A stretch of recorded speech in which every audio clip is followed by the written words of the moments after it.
natural, se são compatíveis. Eu acrescentei aqui no título cooperação.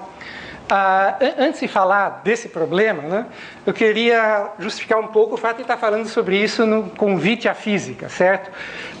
Com essa escala de tempo, certo? Então, vamos preencher isso aqui junto. Cerca de 15 bilhões de anos atrás, vocês podem responder, certo? Cerca de 5 bilhões, o Sistema Solar, Terra, pelo que eu me lembro, eu posso estar errado, me corrigem, certo? 13,5, evidência de vida no nosso planeta. Aqui a explosão do Cambriano, talvez um pouco antes disso, né? Vertebrados. Alguém aqui sabe que nessa escala, qual a importância de 6, 7 milhões de anos atrás? Uma bifurcação, né, no registro fóssil, né, uma bifurcação. Vamos colocar a gente aqui, certo? E aqui, nossos dois primos, né, os chimpanzés e os bonobos, certo? Pantrogloditas e alguma outra coisa, certo? 6 milhões de anos atrás, esse ponto aqui, aproximadamente. 300 mil anos atrás, esse caminho aqui é tortuoso. Tem várias espécies extintas desde que a gente se separou dos dois primos que são vivos, né? Há 300 mil anos atrás, na história dessa linhagem, a nossa linhagem, é quando se começa a falar, e aqui tem um ponto de interrogação muito grande, do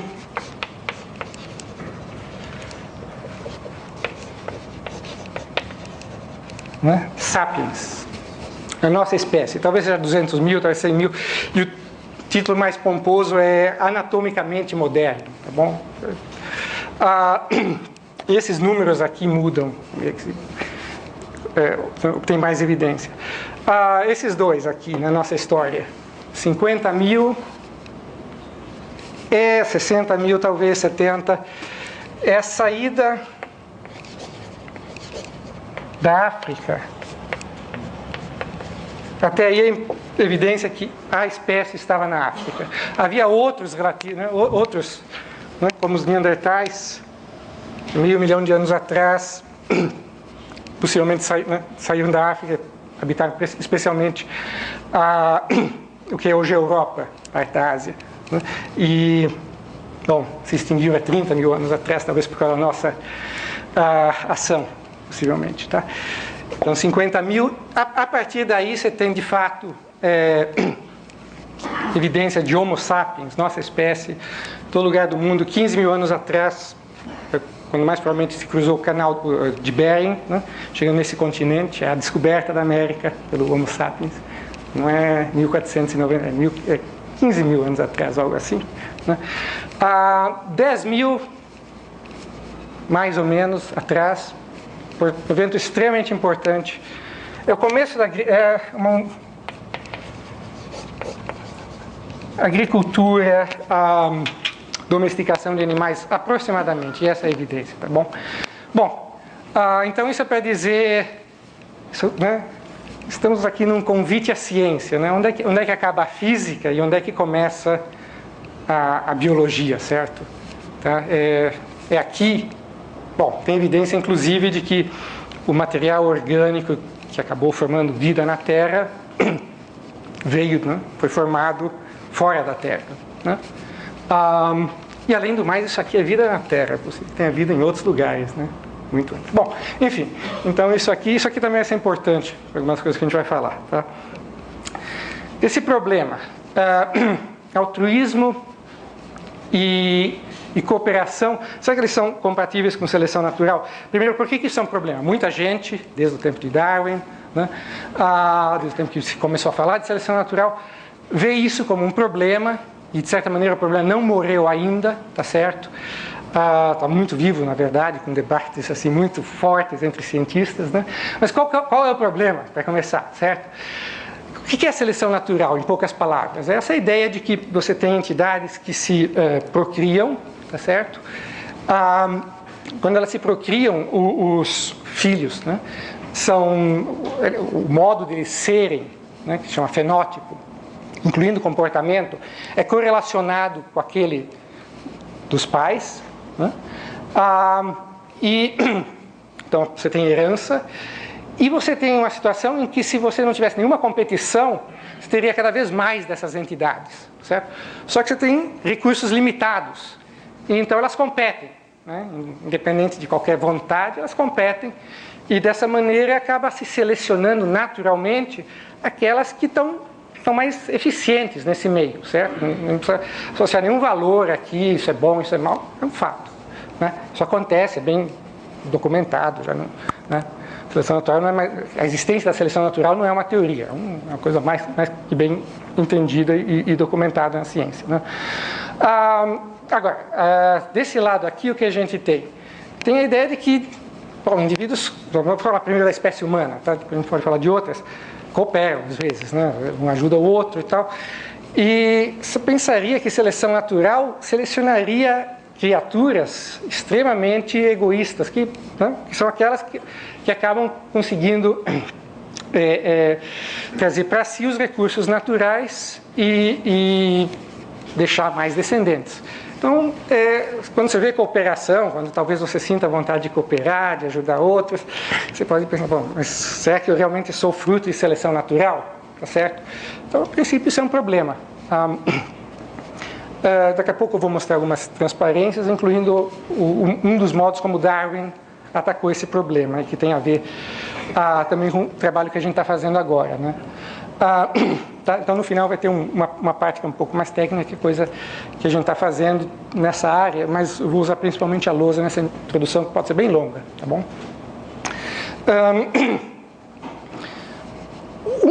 Uma das reações que muitas pessoas têm a essa questão é dizer, não são compatíveis. A seleção natural, por si, gera entidades, criaturas que, né, por necessidade, estão só tentando cuidar do seu próprio bem-estar, e, como resultado, se a gente pensa que é altruísta, é alguma confusão, algumas pessoas, cultura e tal, e outros, incluindo alguns cientistas importantes, dizem, olha, a anatomia, a fisiologia, tudo isso é explicado por seleção natural, mas para explicar o altruísmo humano, a cooperação, isso não dá para explicar em ciência.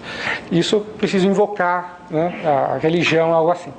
E um dos cientistas famosos que tem essa posição hoje em dia chama Francis Collins, é o diretor científico do National Institute for Health nos Estados Unidos, e ele tem abertamente essa posição, mais que abertamente, ele tem essa posição, ele tem uma fundação que advoga isso, né?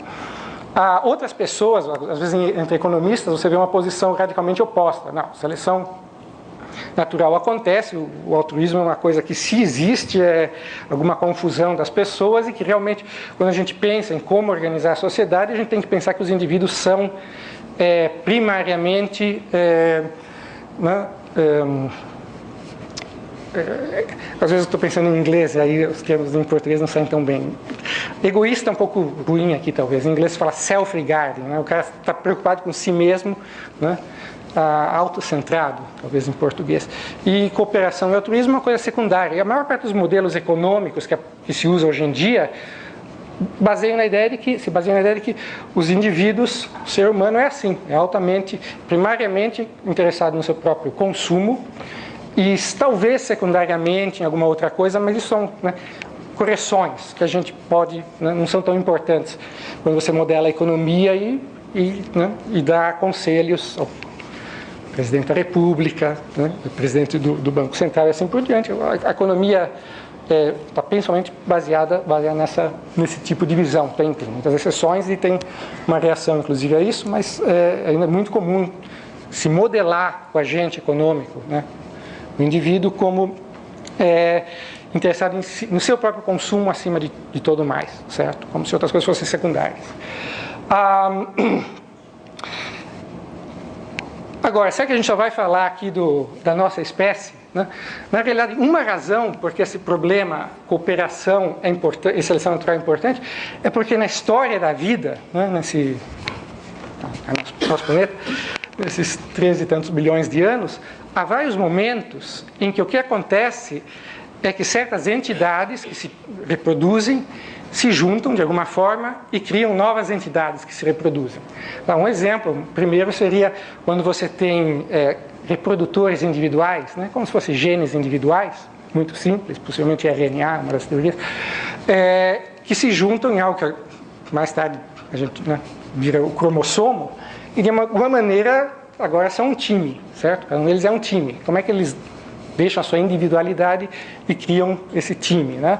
Ou quando você tem células individuais criando animais pluricelulares, certo? Como é que a célula do teu fígado colabora com, né, a célula de outra parte do teu corpo. E assim por diante.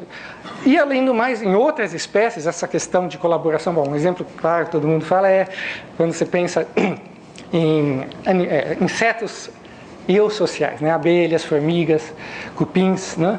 Em que a maior parte deles vivem em colônias e a maior parte deles não se reproduzem, né? Como é que isso pode funcionar? Todas essas coisas que estou falando, daria um curso longo e tal, mas só quero tocar nisso, certo?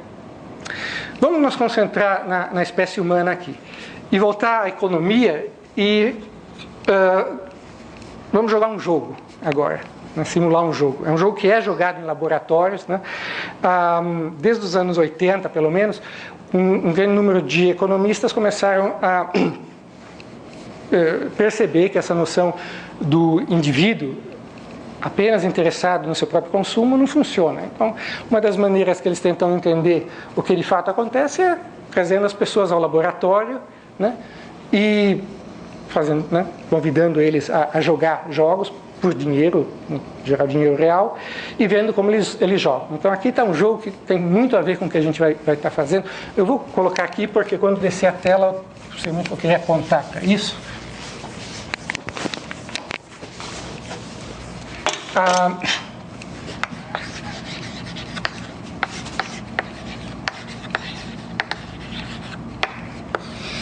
Bem, o jogo dos bens públicos. Vamos começar com uma rodada só, depois vai ter várias rodadas. Em cada rodada, você recebe R$10 de presente. Tem 10 jogadores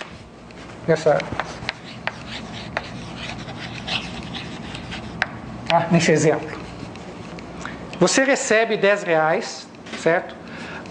E aí, você está lá sentado entre 10 jogadores. Você tem duas opções. Uma é guardar esse dinheiro e outra é colocar ele na mesa. Tá?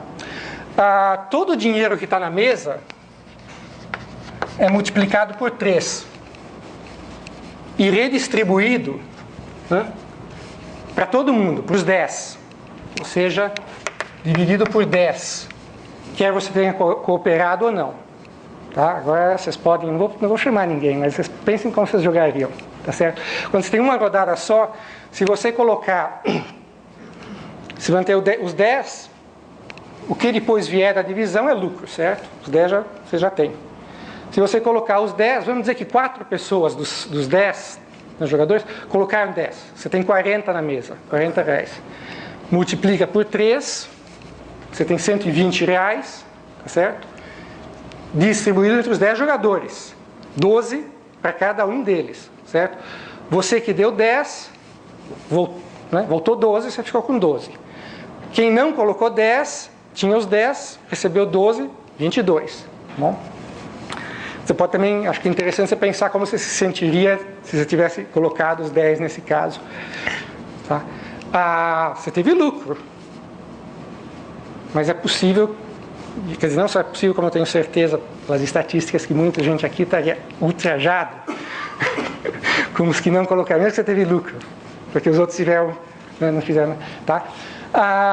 Agora, esse jogo é jogado tipicamente nos laboratórios em mais rodadas. Tá? Vamos dizer aqui 10 rodadas, só que você recebe 100, tá bom? E cada rodada é 10 ou 0, né, que você vai colocar na mesa, tá bom? Você recebe 100, são 10 repetições idênticas, tá certo? De novo, você pode pensar como você jogaria sendo 10 repetições, E a propósito, uma coisa que é importante é que tipicamente você não está vendo os outros jogadores. Você sabe que eles existem, cada um de vocês está atrás de uma tela de computador, está decidindo o que faz. Muita gente joga diferente se está vendo os outros e os outros estão vendo ela ou não. Tá? Aqui estão as repetições, né? 1, 2, 10. Né? Aqui está o total, aqui seria 100. Quanto é colocado na mesa, tá certo? Em cada rodada você poderia colocar até 100. Né? Pensem como é que isso, né?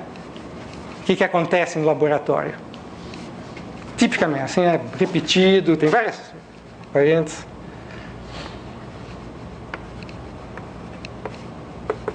Tá? Alguém está surpreso, né? Começo mais gente coopera, depois menos. Tá? Se lembrou alguma coisa da vida de vocês, da minha lembra. Tá certo? E esse jogo, ele é extremamente, uma ilustração extremamente boa de muitas coisas, né? Bens públicos. Se cada um cooperar, por exemplo, pagando impostos, né?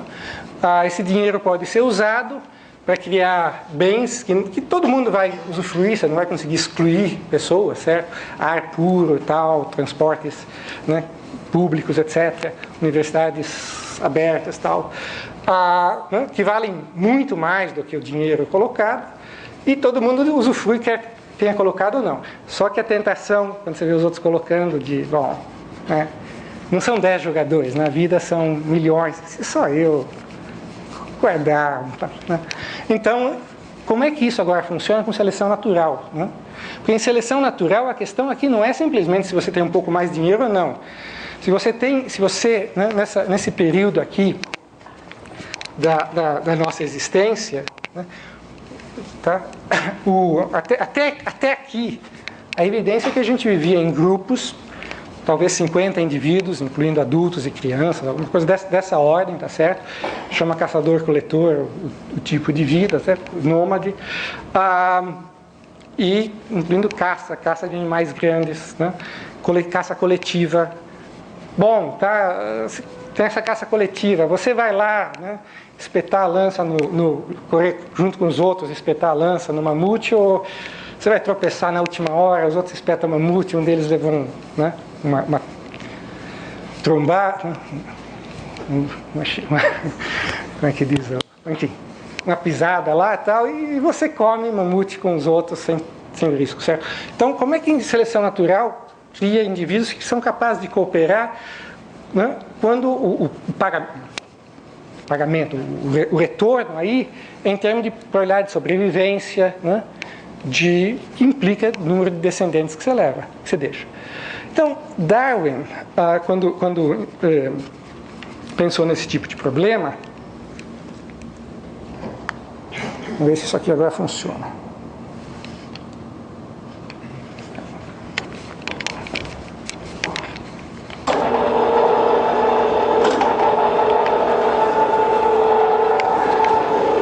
Você pode ligar? Pode ser que tenha que aquecer, né?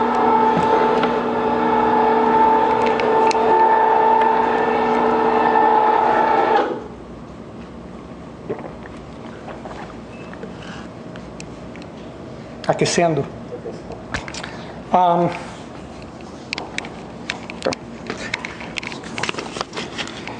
Se a gente tivesse R$3.000, a gente jogava o jogo. Tem? Outra vez. No joguinho... Bom, aparecendo, então vamos para frente. Já deu para ver? Tem que apagar, não sei.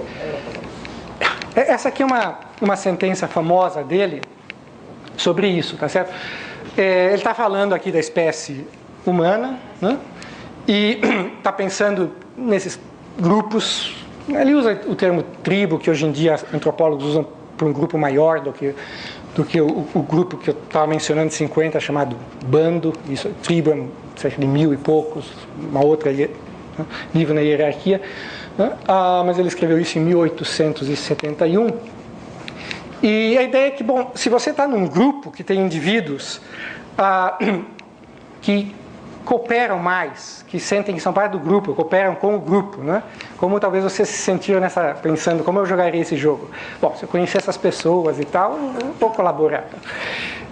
Se as pessoas tiverem esse tipo de sentimento, esse grupo vai ter uma chance muito maior que outros grupos de sobreviver, né? Em particular porque esses grupos, às vezes, né, iam por quebra-pau entre si, tinha guerra e tudo. Mas independente disso, simplesmente porque um grupo em que todo mundo tropeça na hora de caçar mamute, não come mamute e morre de fome. Tá? Então, né? E o outro acaba pegando aquele espaço ecológico, certo? Então tem essa ideia muito natural, tá certo? Motivou o trabalho da gente, do qual eu vou falar daqui a pouco. Só que essa ideia caiu em completo descrédito por volta de 1960. É uma história longa, eu vou só contar um pouco da história, só que para continuar agora tem uma questão técnica. Agora eu queria continuar usando a lousa e eu poderia deixar isso e usar um pedacinho da lousa, mas eu acho que precisa de mais luz, né? Dá para fazer?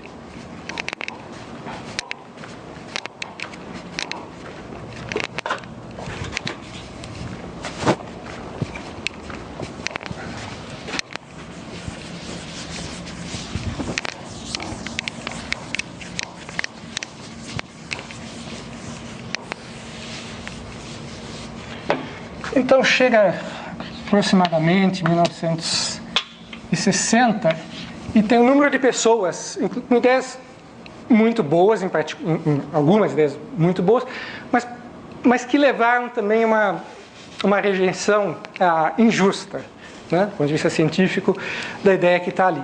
Então vou explicar um pouco isso e nosso trabalho é em parte dizer que isso aqui é uma boa ideia, tá? Matematicamente sustentável dentro de modelos. Não que as ideias que eu vou falar agora sejam ruins, mas na verdade são outras partes da coisa. Então, Hamilton, que na verdade é um aluno de doutorado na época, tá certo? Ficou muito famoso por ter considerado essa questão do altruísmo e cooperação na central da carreira dele. Ele infelizmente faleceu prematuramente, há uns 5 anos atrás, né? E ele é lembrado pela ideia chamada seleção de parentesco. Quando Darwin falou daquilo, ainda não existia a ideia de genes, né? Hamilton, nos 60, ele está falando em cima, né, de cerca de 100 anos de experiência, e cerca de 60 de que, né, se entende que a herança é genética. E ele tem uma ideia que eu gosto de falar, puxa vida, né, eu devia estar lá porque é uma ideia muito boa, mas é um ovo de Colombo, é muito simples também. Ele fala o seguinte, veja, na verdade, o que conta não é o indivíduo, é o gene. Se você tem um indivíduo aqui, tá certo, que está ajudando o outro, tá? Vamos dizer que esse indivíduo tem um custo para esse indivíduo.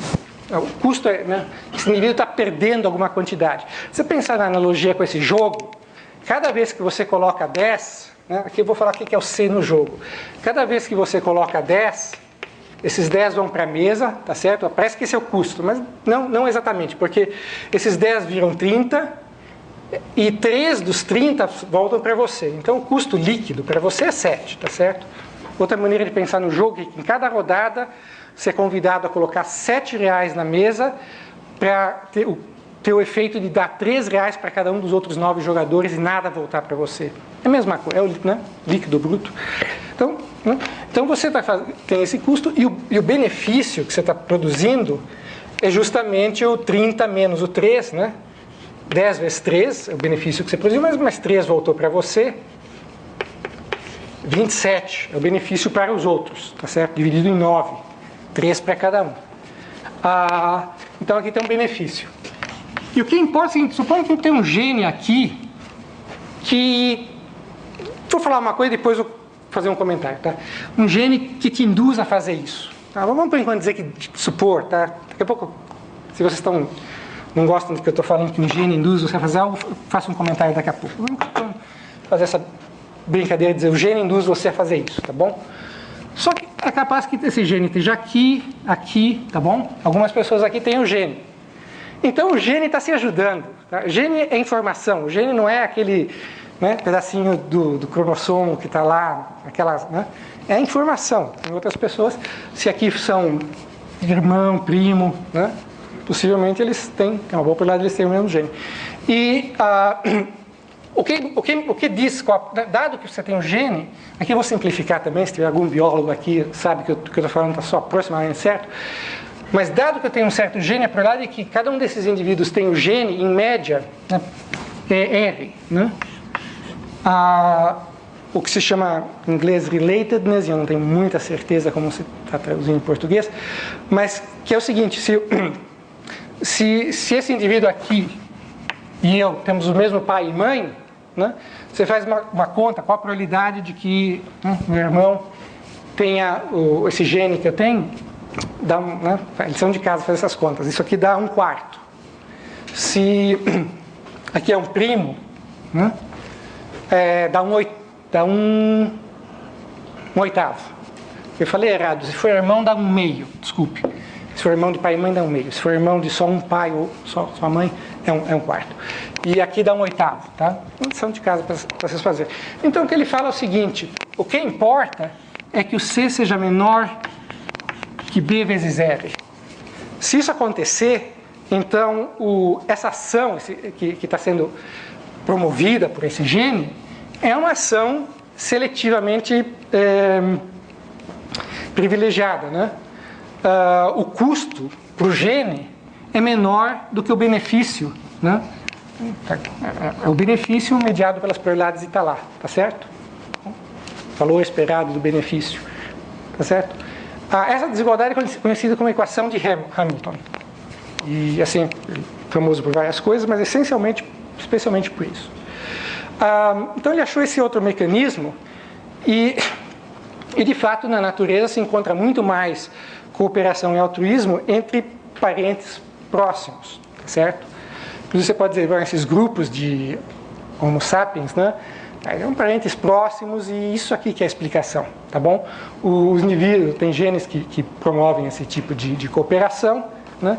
Mas a explicação é essa, não precisa de seleção de grupo, como estava ali, né? Há pouco, como o Darwin tinha falado antes. Uma maneira, talvez, de vocês relacionarem com isso é, pensam que nesse jogo não é você e 9 estranhos, mas é você e tua família, se você jogaria diferente. Tá bom? A nota que eu ia falar, ninguém sério em ciência hoje em dia diz que genes determinam comportamento, tá? Já teve talvez gente que até pensou isso. Não existe, isso é bobagem. O comportamento é extremamente complicado e o efeito dos genes, tanto em comportamento quanto em qualquer aspecto do fenótipo, é o resultado de uma interação entre os genes e o meio ambiente, incluindo o meio ambiente dentro do útero, né? No caso de uma espécie como a nossa, ou dentro do ovo, tal. Não tem genes que determinam o comportamento, os genes interagem de formas extremamente complicadas. Modelos como esse são uma super simplificação, tá certo? Por outro lado, não tem ninguém sério hoje em dia que acha que genes não tem nada a ver com comportamento. Isso também já houve, inclusive, né, psicologia behaviorista, comportamentalista, talvez. Uma pessoa importante nessa é Watson, que dizia que quando o sujeito, ele poderia pegar uma criança e fazer dessa criança o que quisesse, né, com condicionamento. Isso aí morreu. Tá? Totalmente claro, estudos, assim, não é mais teoria, é claro que estudo com gêmeos é o padrão, que genes influenciam de forma muito séria comportamento. Tá? O comportamento é complexo e é influenciado por genes. Uma outra coisa que eu quero falar, porque a gente vai daqui a pouco falar um pouquinho do nosso trabalho, eu usei a palavra supersimplificação. Tudo bem, essa eu assumo, mas por outro lado, uma palavra mais bonita é dizer que é um modelo estilizado, um modelo simplificado, extremamente simplificado, tá? Que aqui um gene só, tá? Um comportamento, um monte de genes, a gente só está tentando entender se as coisas são compatíveis, tá certo? Dentro de um modelo extremamente simplificado. Tá? Falando aqui, principalmente para a gente que é da física, é sempre importante explicar que quando você fala em economia, biologia, é muito mais comum vocês usar esses modelos extremamente simplificados e achar isso bom do que, na minha experiência, pode até ter mudado, do que em física. Em física os modelos são mais, talvez, próximos, né, do que você mede diretamente.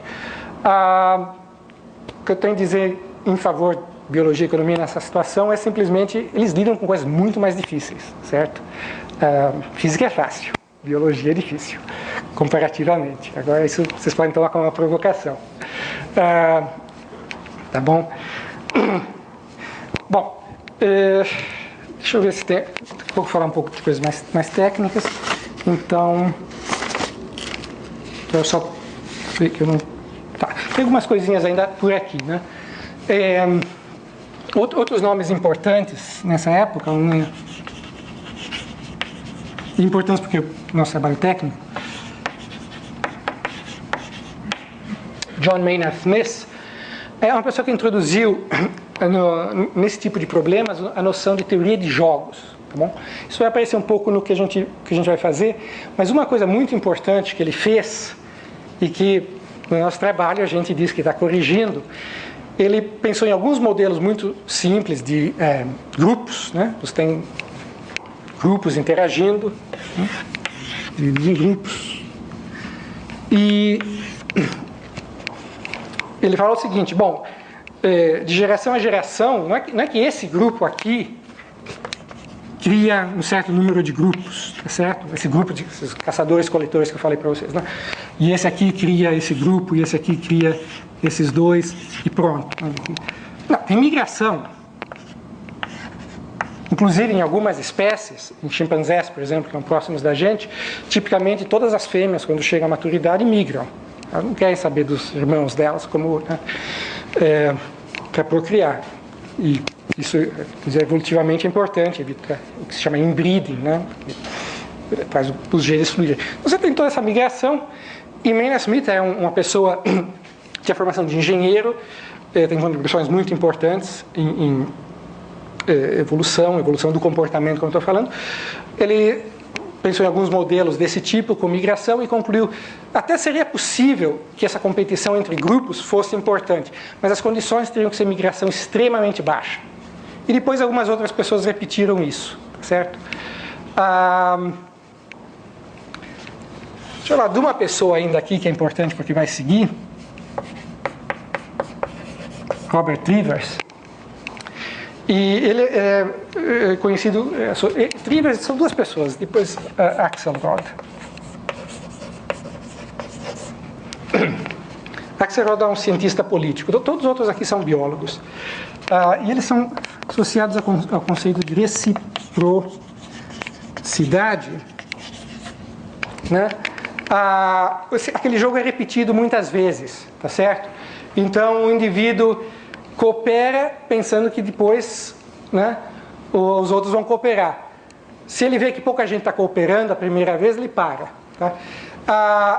Essa ideia funciona muito bem quando você tem dois indivíduos. Se você pensasse não em 10 lá, mas dois indivíduos, que cada um tem os R$10, pode colocar os R$10, é multiplicado não por 3, mas vamos dizer por 1.2, tá certo? De modo que se os dois colocarem R$10, você vai ter, cada um vai receber de volta R$12, tá certo? Mas se só um colocar R$10, vai virar 12, dividido por 2, o que colocou 10 recebe 6, e o outro tinha 10 e ficou 16, tá? O que eles dizem é, as pessoas, ao que é seletivamente, ao que é selecionado, é um comportamento em que você é legal a primeira vez, você coopera, e no momento que não cooperar com você, você para de cooperar. E isso, né, no caso de 2, funciona bastante bem, tá? Não tem tempo de explicar por que funciona bem com 2, mas foi concluído em 1988, tá, que não funcionaria bem naquele jogo. A ideia básica de por que não funcionaria bem naquele jogo é simplesmente porque se tem 10 pessoas, a única maneira de você deixar vamos dizer que 5 estão cooperando e 5 não estão, você é um dos que está cooperando. E agora? Você para? Quer dizer, se separar, você está punindo os outros que estão cooperando também. Grosso modo, é essa a razão. Mas tem gente que fez modelo disso, né, dessa possibilidade, e chega à conclusão que funciona com 2, com muitos não funciona. Década de 80. Tá? Isso a gente está está corrigindo, inclusive um dos autores do trabalho 88 já está convencido, que é legal. Só aperto aqui para continuar.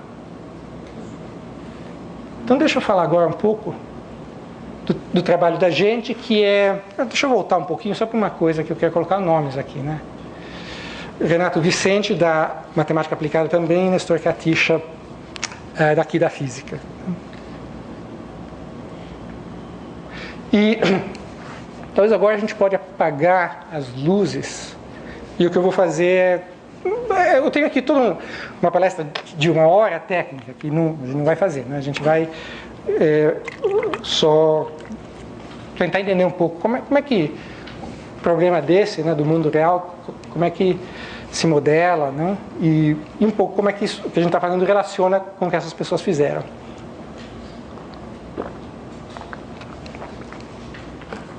Uma coisa antes, até hoje, assim, tem a tônica em biologia, que seleção de grupo é um conceito errado, né? Conversando com biólogos, é isso que eles falam pra gente, mas tem uma chama que não morreu, que tem gente, uma pessoa importante chama David Sloan Wilson, e tem alguns outros que desde essa década de 60, insistem que não faz sentido, não é possível, tá? E tentam justificar. E a gente está, para simplificar as coisas, a gente está nesse time, mas algumas pessoas desse time também acham problemas com o que essas pessoas aqui, com o que o Hamilton falou. E a gente absolutamente não está no time que a gente acha que o Hamilton fez coisas extremamente importantes, e o que a gente está fazendo, na verdade, suporta também essa ideia esboçada dele, tá bom? Essa ideia dele esboçada aqui. Então aqui você tem grupos, tá certo? E você tem competição entre os grupos, e você tem competição dentro dos grupos. Então o que está aparecendo aqui são os grupos.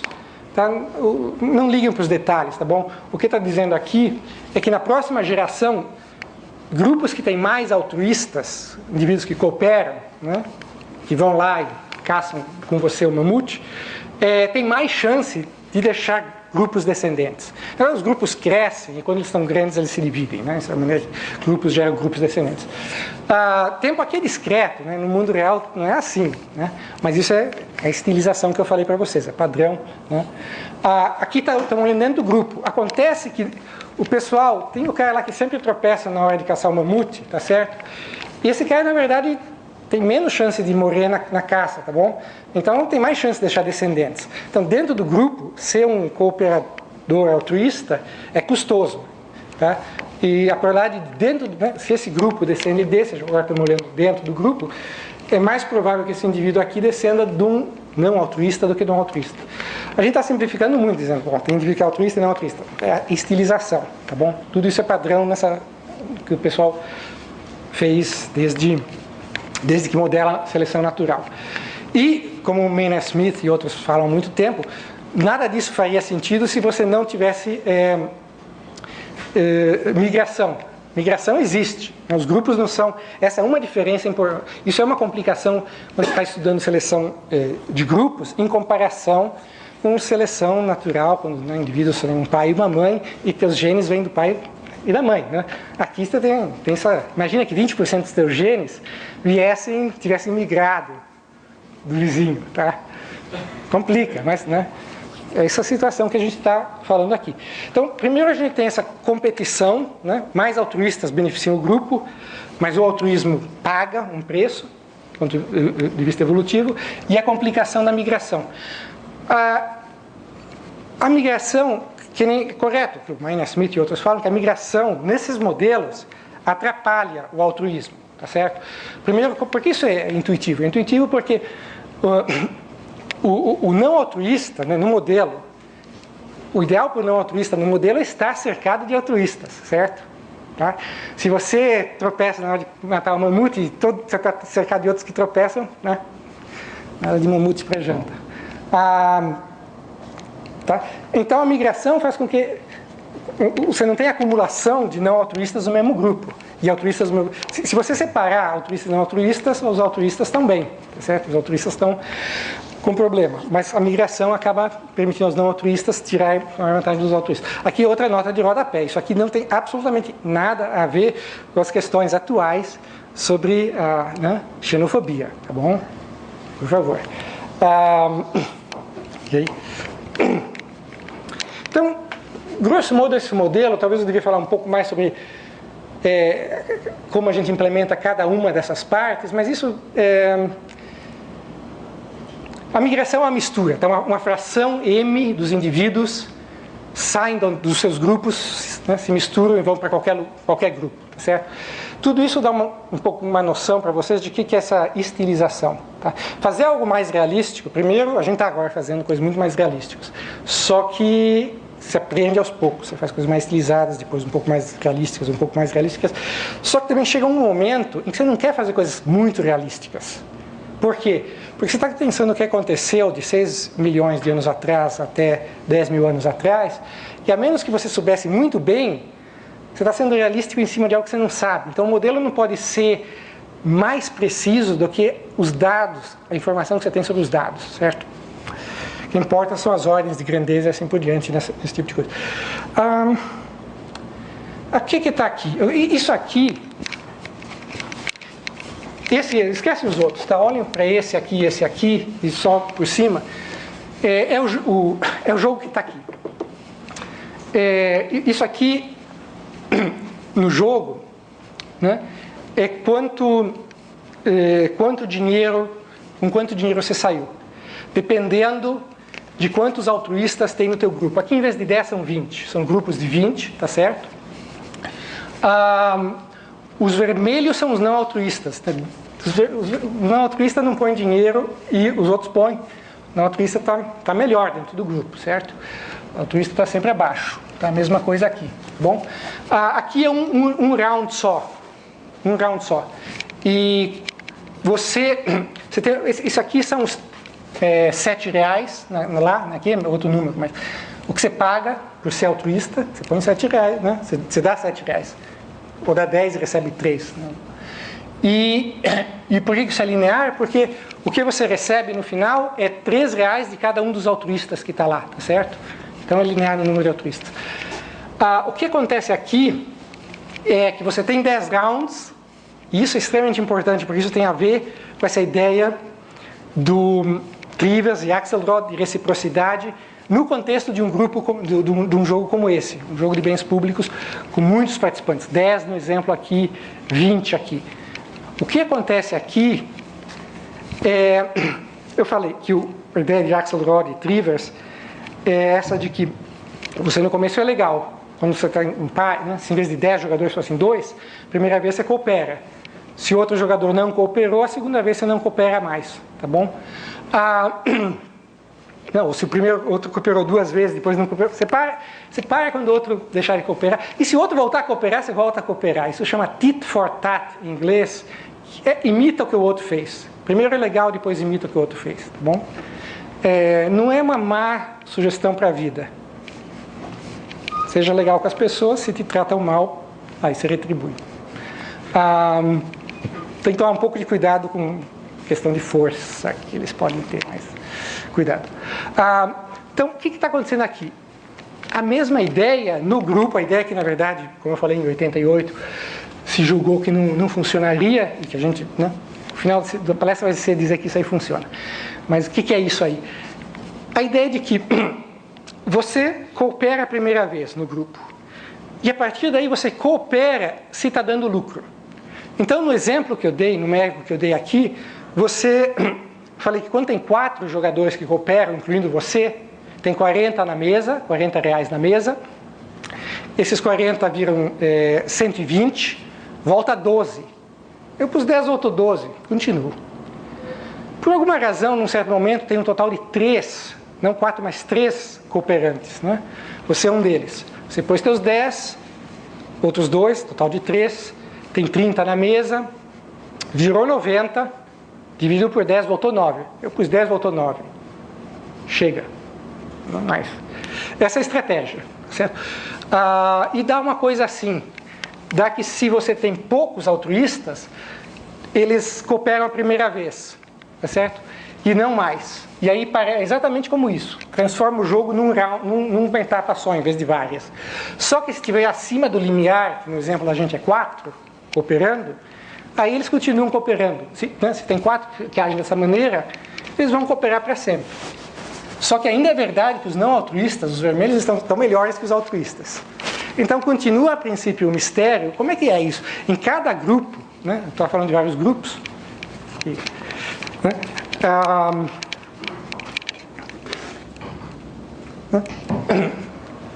Tem os vários grupos. Como é que é isso? Em cada um dos grupos, né?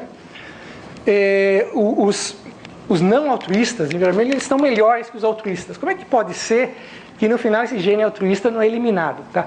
De novo, o dinheiro, o que aqui é dinheiro, lá é o que você vai comer. Tá?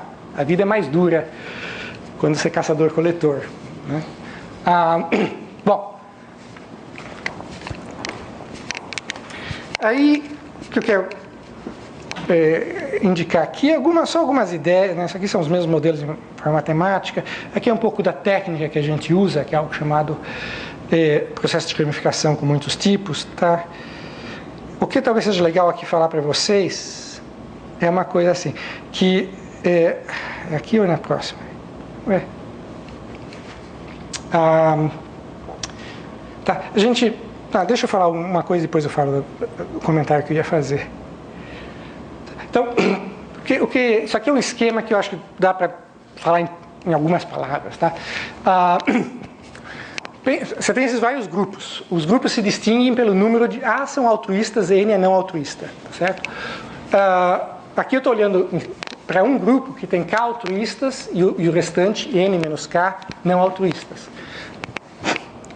O que faz o altruísmo ser viável aqui, em teoria e depois nas contas, né?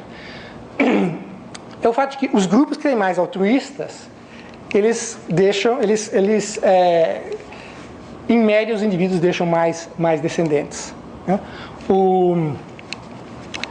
E isso está representado aqui, o número médio de grupos que um grupo cria, de novo, por divisão de grupos, tem que ser proporcional a, isso aqui em inglês chama fitness, né? Que é o fitness do indivíduo, num modelo, é o número médio de descendentes que o indivíduo deixa, certo?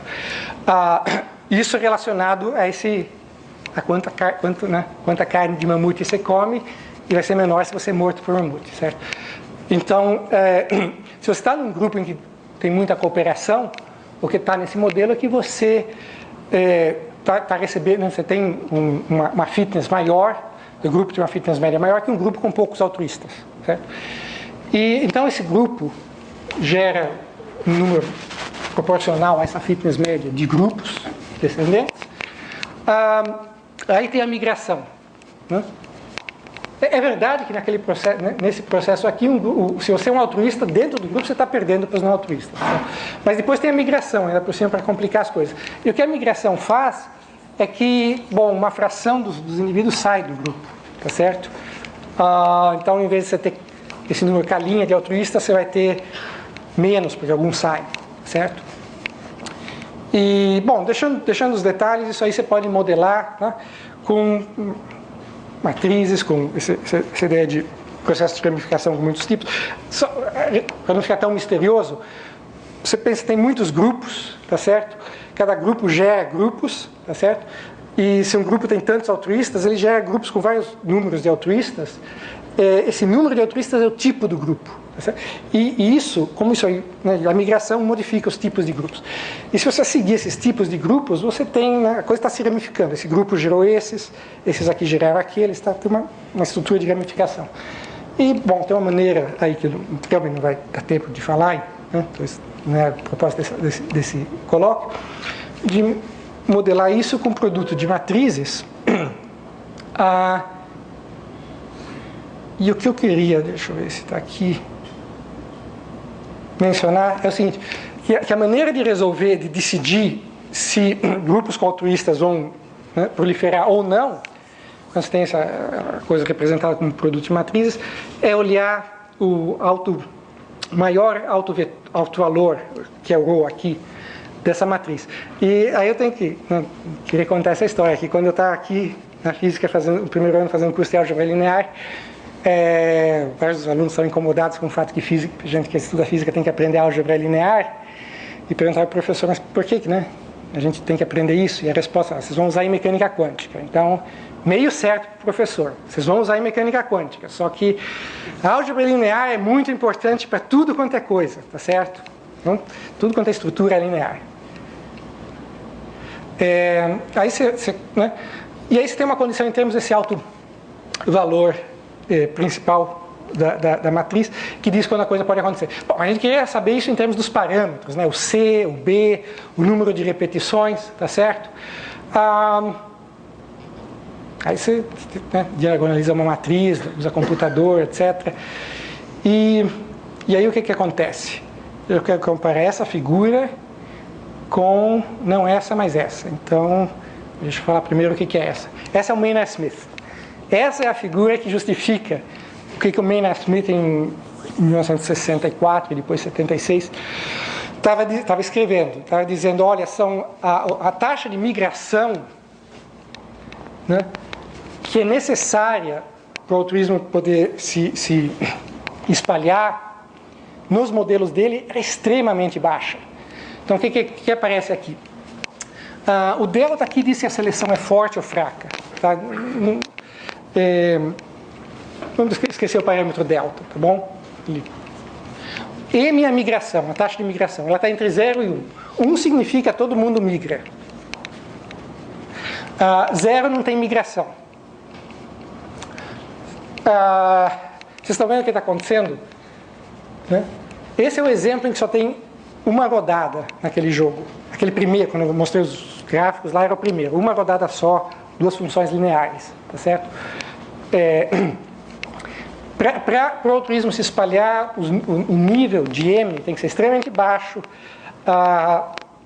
muito mais baixo do que é razoável se estimar para, por exemplo, caçadores, coletores humanos.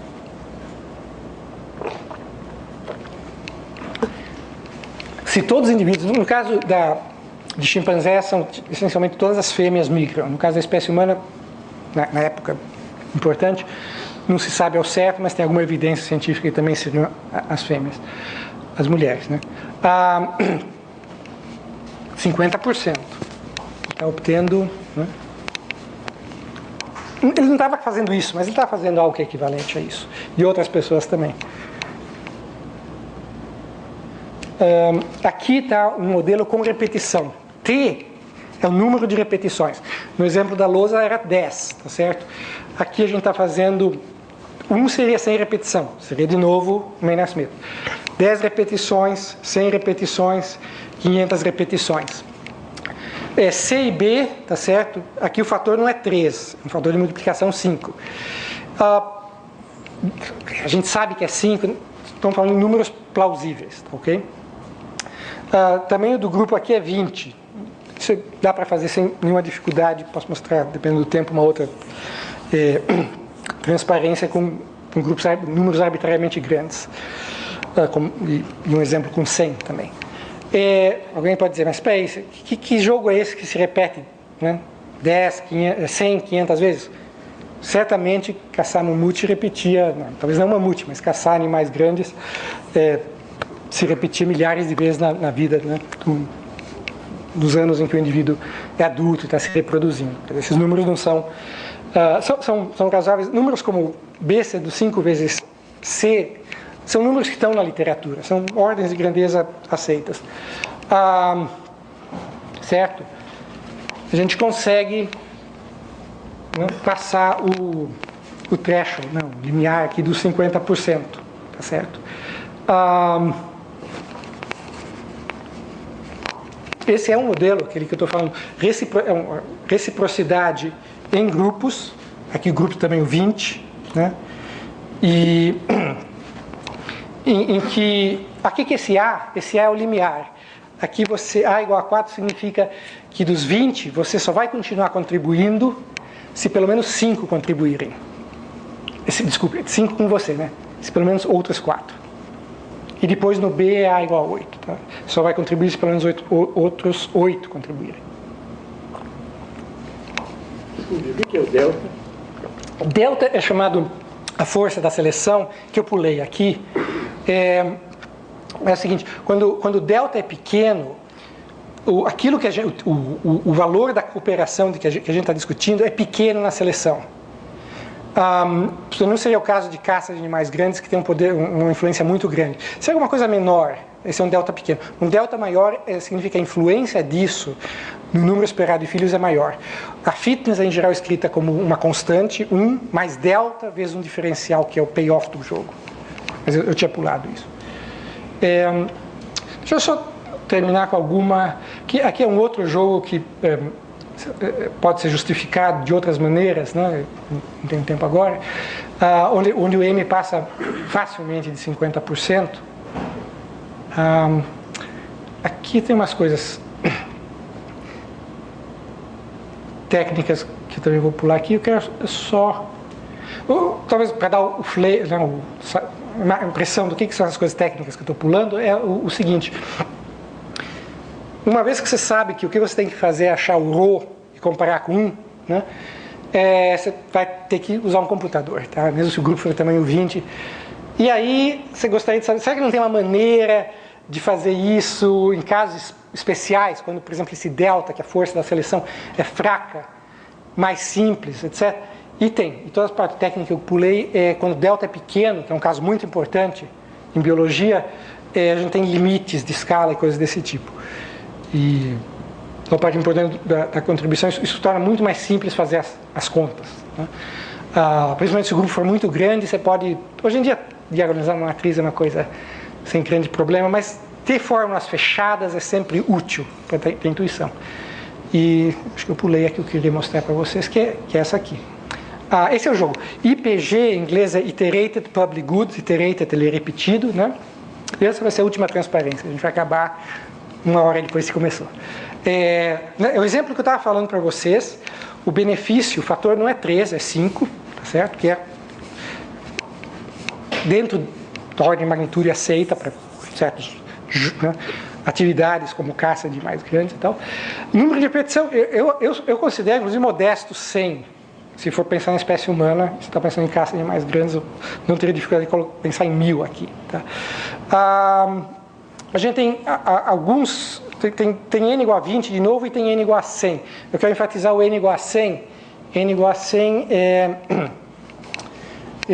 no D, C e D. Então aqui embaixo. Então aqui n igual a 20 e aqui n igual a 100.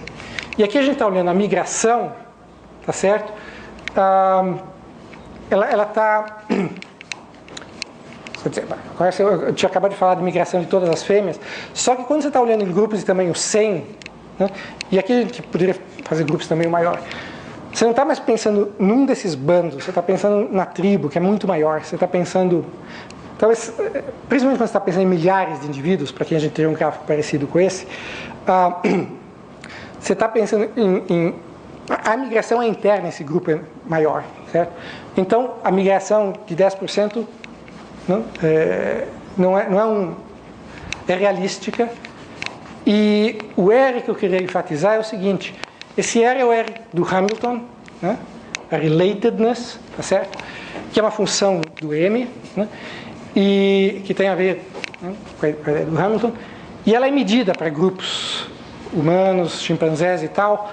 E ela é medida por volta de... Se debate, tá? Mas por volta de 5%. Aqui é 10%, certo? O que a gente está vendo aqui, isso aqui é o threshold, né? Que fração de indivíduos você precisam cooperar para você continuar cooperando. Vocês notam essa queda? Aqui a migração sobe e a relatedness necessária cai, né? Se ela ficasse aqui, a teoria não teria esperança. Isso são as coisas que vêm da época de Maynard Smith. Que não há...